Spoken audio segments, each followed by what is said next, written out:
তো বন্ধুরা good morning. দেখো সকাল সকাল বসে পড়েছি কিন্তু রান্নাবান্না নিয়ে। তো ভাত ওদিকে বসিয়ে দিয়েছি আর এদিকে সবজি কাটতে বসেছি। এখানে দেখো কচু কাটা হয়ে গেছে, পরপর কচু খাচ্ছি। তো এই কচুটা খেতে ভালোই লাগে, আর কালকে কচুর শাকটা তো অবভিয়াসলি ভালোই ছিল। তো কচু কাটা হয়ে গেছে, আলু কাটবো। তো কর্তামশাই কিন্তু বাজার থেকে চলে এসছে, তো কী নিয়ে এসছে তোমাদের সাথে শেয়ার করব। তো দেখতে থাকো। তারপর আলুটা কেটে নিই, তারপর তোমাদেরকে দেখাবো। তো কচু আলু হবেই, বুঝতেই পারছো। আর কি এনেছে সেটাই দেখার কথা। তো চলো আলুটা কেটে নিই, তারপরে আসবো। তো বন্ধুরা দেখো আলু কাটা কমপ্লিট, কেটে জলে ভিজিয়ে রেখেছি। আর কচু তো আগে কেটেছি, দেখিয়েছি। তো চলো মাছটা দেখাই এবারে। তো দুটো প্যাকেট দেখতে পাচ্ছি, তো চলো দেখি কী মাছ এনেছে। এটাতে ঢালি একটা। ও আবার চিংড়ি মাছ এনেছে। তো সাদা সাদা চিংড়ি, এই দেখো বেশ বড় বড়ই আছে চিংড়িটা, এই দেখো। তো চিংড়ি এনেছে কত হবে, 250-300 মতন হবে নাকি? 200 চিংড়ি আছে এখানে। তো কচু দিয়ে করার জন্যই তুমি এনেছো না বেসিক্যালি? তো এটা কচু দিয়ে হবে, বুঝতেই পারছো। আর এখানে কি আছে চলো দেখাই। কচু যা সিম সিম। ও বাবা, কি মাছ এটা? ওই চিতল মাছ মনে হচ্ছে। বন্ধুরা তোমরা ভেবো না বা এটা ফলই মাছ, এটা চিতল মাছ। ফলই মাছ বেশি বড় সাইজের হয় না। ফলই মাছের মতনই দেখতে, কিন্তু চিতল মাছ। তো এই দেখো কেটে একদম এনেছে। তো এবার ধোয়ার পালা, ও সাথে আবার ভোলাও আছে। তো মেয়ের জন্য মনে হয় এনেছে, কারণ এই মাছে তো কাটা হবে, সেই জন্য। তো বুঝতেই পারছো এখন মাছ ধোয়াধুয়ি করতে হবে। কেটে দিয়েছে, আর চিংড়িটা ছাড়াবো। তো এটা পরে ধোয়াবো, আগে চিংড়িটা ছাড়িয়ে নিই। চিংড়িটা দেখো ছাড়াচ্ছি। চিংড়িটা কি পুরো ফেলে দেবো না এরকম রাখবো? খোলা ছাড়াবো? খোলা ছাড়িয়ে দেবো, তাহলে ছাড়িয়েই দিই যখন বলছো। এই দেখো বন্ধুরা, বেশ বড় বড় চিংড়িগুলো। চিংড়ি মাছ এখন কত করে যাচ্ছে গো বাজারে? ঠিক। তো বন্ধুরা দেখো চিংড়ি মাছটা ছাড়াচ্ছি। চিংড়ি মাছটা এতটাই টাটকা, খোলাগুলো ছাড়তে চাইছে না পুরো। মানে এক একটা মাছ আছে না, মানে যেটা অনেক দিন হয়ে যায়, এরকম চিপ দিলে বেরিয়ে যায়। দেখো চিপ দিচ্ছি, বেরাচ্ছে না, তার মানে টাটকা মাছ। তো বন্ধুরা না বেরোলে এক কাজ কর, ছেড়ে দাও, লেজা দিয়ে ছাড়াতে হবে না। এই দেখো ছিঁড়ে যাচ্ছে, যেই বের করতে যাচ্ছে ছিঁড়ে যাচ্ছে। মানে পপার যেটা চিপলেই বেরিয়ে যায়, সেরকম বেরাচ্ছে না। তার থেকে বন্ধু তুমি ওইরকম করে ছাড়াও। তো চলো এটা ছাড়াই, তারপরে আবার আসবো। বন্ধুরা দেখো এখন চিংড়ি মাছ ভাজাভাজি চলছে। মাছটা এতটাই মানে ভালো ফ্রেশ, তাই লেজের খোলাটা কিছুতেই ছাড়ছে না। তো আমি কি করব, অনেক চেষ্টা করে কটা করেছি, কেটে কেটে যাচ্ছে। তো দেখতেই পাচ্ছ তোমরা, এই দেখো অনেকগুলো করেছি। তো আর বাদ বাকি হচ্ছে না বলে থাক, খাওয়ার সময় লেজটা ফুলে ফুলে খাওয়া হবে। তো শুধু মাথাটা ফেলে ভালো করে ধুয়ে নিয়েছি। তো এখন ভাজাভাজি চলছে। তো ওদিকে এরপরে কি করি না করি তোমাদের সাথে শেয়ার করব, তো দেখতে থাকো।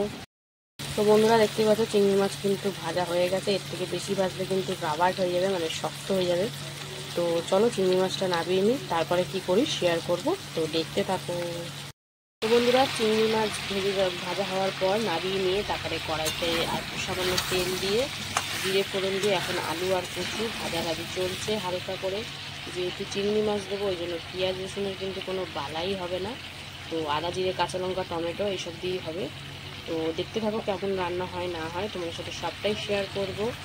তো চলো এটাকে ভাজা হোক, তারপরে এতে একে একে যা যা মশলা দেওয়ার দেবো, আর তোমাদেরকে অবশ্যই দেখাবো এবং বলবো। তো চলো দেখতে থাকো।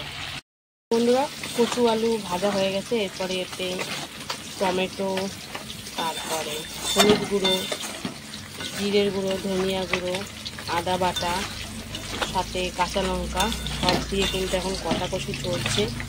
লবণটা এখনও দিইনি, তো লবণটা দেওয়া বাকি। তো সামান্য একটু জলও দিয়েছি, হালকা একদম। তো ভালো করে কষিয়ে নেব, তারপরে এতে পরিমাণ মতন জল অ্যাড করে দেবো। আর এখনও চিনি আর একটু সামান্য চিনি আর লবণ দেওয়া বাকি পরিমাণ মতন। তো এটা সুন্দর করে একটু কষাকষি হতে থাক, তারপরে দেবো এতে। আর এদিকে দেখো মাছ ভাজাভাজি চলছে। এটা হচ্ছে চিতল মাছ। তো চলো নিচে টানতেছি, একটু ভাজা হোক তারপরে উল্টাবো। তো চলো দেখতে থাকো বন্ধুরা। দেখো এটা কিন্তু একদম শুকনো করে কষিয়ে নিয়েছি, যাতে কাশ্মীরি লঙ্কার গুঁড়ো পড়বে না। এটা আমি এরকমই রান্না করব, বেশি কালার করবো না। তো চলো এবার এতে জল দিয়ে দিই পরিমাণ মতন, সিদ্ধ হওয়ার মতন। আর এটা একটু ঝোল ঝোলই রাখবো হালকা। তো দেখো পরিমাণ মতন জল দিয়ে দিয়েছি। এবার কচু আর আলু সিদ্ধটা খাবে, তারপরে এতে চিংড়ি মাছগুলো ছেড়ে দেবো। তো চলো এটা সিদ্ধ হোক, তারপরে আবার চলে আসবো। আর এইদিকে দেখো মাছটা উল্টে দিয়েছি, ভাজাভাজি চলছে। তো কী করি না করি শেয়ার করবো তোমাদের সাথে, দেখতে থাকো। তো বন্ধুরা দেখো এখন ভোলা মাছ ভাজছি, যেহেতু চিতল মাছে কাটা। তো বাপ মেয়ে দুজনে একজনও মনে হচ্ছে খাবে না, তাই জন্য ভোলা মাছ নিয়ে এসছে অল্প করে। তো ভোলা মাছটা ভাজাভাজি চলছে, তো একসাথেই করে দেবো। তো চলো এটা ভাজা হলে কী করি তোমাদের সাথে শেয়ার করব, দেখতে থাকো বন্ধুরা। মাছের ঝাল করব, ওই জন্য কালো জিরে ফোড়ন দিয়ে পেঁয়াজ ভাজাভাজি চলছে, তারপরে এতে মশলা দেব। তো কি করি না করি সবটাই তোমাদের সাথে শেয়ার করব। তো পেঁয়াজটা একটু নরম হোক, তারপরে এতে মশলাটা দেবো, দেখতে থাকো বন্ধুরা। পেঁয়াজ ভাজা কিন্তু কমপ্লিট, হালকা কালার চেঞ্জ হয়েছে, নরমও হয়ে গেছে। তো চলো এবারে এতে মশলা দিয়ে দেবো।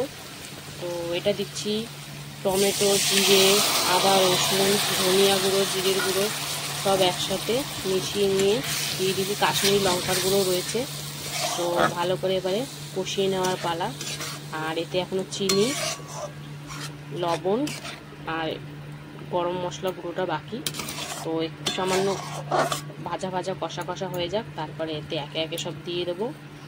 তো দেখতে থাকো, পাশে থাকো। তো বন্ধুরা দেখো মশলা কিন্তু সুন্দর করে কষাকষি হয়ে গেছে, মশলার গাতে কিন্তু তেল ছেড়ে দিচ্ছে।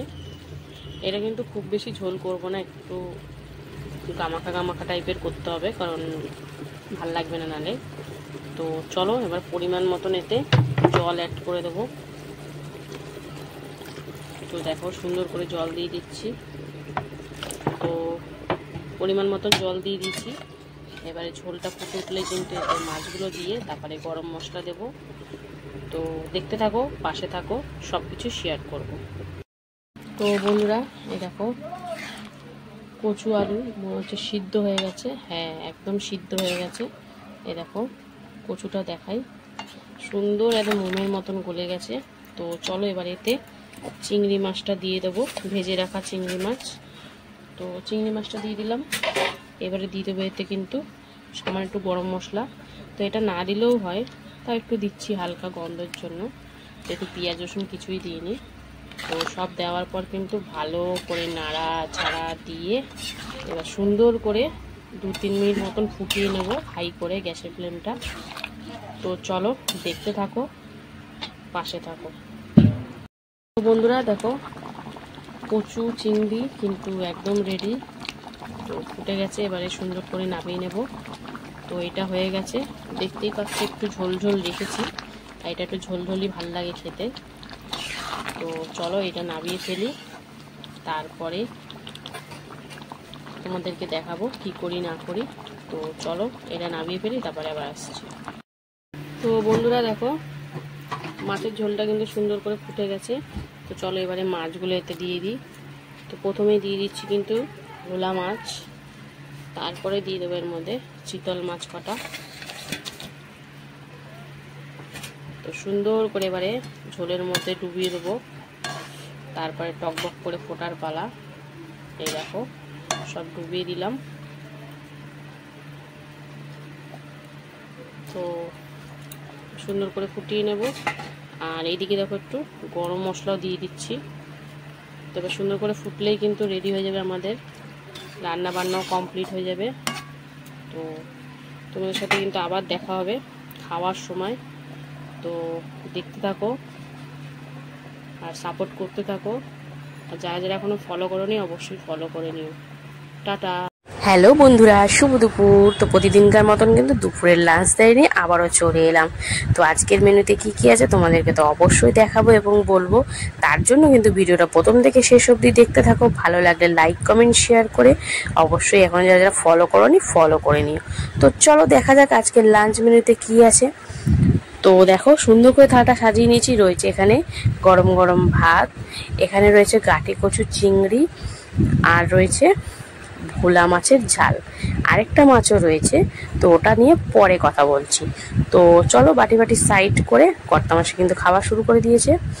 তো আজকে বুঝতে পারছো লাঞ্চ থালিটা একদম ফিশ থালি বলা যেতে পারে। সব কিছুতেই মাছ আছে। তো এখানে হচ্ছে গাঁটি কচু চিংড়ি দিয়ে করা হয়েছে। এত টেস্টি হয়েছিল কি বলবো খেতে বন্ধুরা।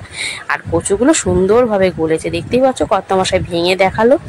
তো বেশ লাগছিল খেতে। আদা জিরে কাঁচা লঙ্কা টমেটো বাটা দিয়ে করা হয়েছে, খুব সুন্দর লাগছিল খেতে। আর চিংড়িগুলোর সাইজ নিয়ে তো কিছু বলারই নেই, ভালোই সাইজ ছিল।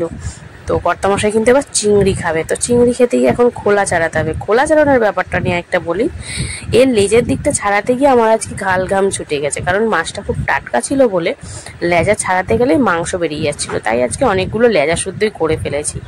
তো যাই হোক, কর্তামশাই দেখো এখন ছাড়াতে ব্যস্ত, কারণ এগুলো খেলে পেট ব্যথা করবে, তাই জন্য ছাড়াচ্ছে কর্তামশাই। তো একটু চিংড়ি দিয়ে, একটু কচু দিয়ে, একটু আলু দিয়ে খাওয়া হচ্ছে। তো বেশ ভালোই লেগেছিল তরকারিটা খেতে। তো চলো, চিংড়ি কচু দিয়ে কিন্তু খাওয়া হয়ে গেছে।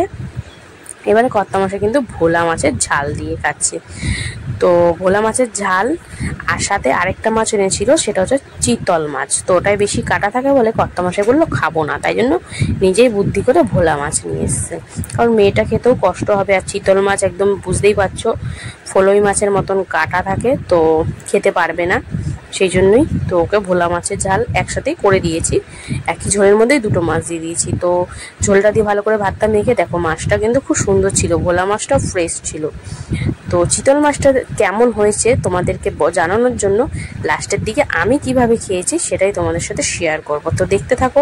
ভোলা মাছের ঝাল আর ওইটা একই কিন্তু রেসিপিটা, মানে তরকারিটা, শুধু মাছটা আলাদা। তো দেখো আমি চিতল মাছের মাথাটা নিয়েছি। আমার সব মাছের মাথা আর লেজা খেতে ভীষণ ভাল লাগে। আমার ওই দাগা পেটি এগুলো একদম পরে, তারপরে কিন্তু আগে হচ্ছে মাথা, তারপরে লেজা। তো দেখতে পাচ্ছ মাছটা কতটা ফ্রেশ, আর দেখেছো কাঁটাগুলো দেখা যাচ্ছে, দেখেছো। তো আগে একটু টেস্ট করে নিই, তারপরে এই দেখো একটুখানি আগে টেস্ট করে নিই। আমার কাটা মাটা কোনো সমস্যাই নয়, চিবিয়ে খেয়ে ফেলতে পারি, এত সূক্ষ্ম সূক্ষ্ম পাতলা কাটা। তো মাছটা করেছিলাম পেঁয়াজ আদা রসুন টমেটো সব দিয়ে করেছি, জিরে গুঁড়ো ধনিয়া গুঁড়ো সব দিয়ে। তো ঝোলটা দিয়ে ভালো করে সুন্দর করে মেখে এবার মাছ দিয়ে খাওয়াই চলবে। তো আজকের ভিডিওটা কেমন লাগলো অবশ্যই কিন্তু তোমরা কমেন্ট করে জানাবে। আর যদি ভালো লাগে লাইক কমেন্ট ফলো করে পাশে থেকো। তোমাদের সাপোর্ট একান্তই প্রয়োজন, তোমাদের ছাড়া কোনো কিছুই চলা সম্ভব না। তো ভিডিওটা এখানেই শেষ করছি, টাটা।